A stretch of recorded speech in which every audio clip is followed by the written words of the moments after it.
Hello friends, welcome back to the one video guys and my YouTube channel guys. Today friend we are going to talk about guys Samsung phone setting guys.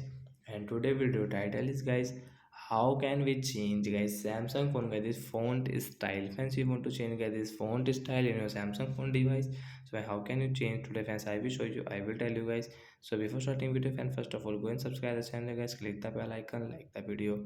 Friends, now let's see how can we change Samsung phone guys font style. So guys we will on guys our phone setting guys. After on phone setting we will search here guys font style guys. So we search here guys font style friends. You can see this font style guys. We will tap here and guys you can change from here guys. Click on font style. Friends, you want to download any font, so as you can download from here. So I have got this Samsung one and get this bold one, so we will tap here to change it. So friends, you can see get this font style will change. So like that guys, you can change guys your Infinix phone guys font style. So by Samsung phone font style guys. Bye guys, thanks for watching and sorry friends.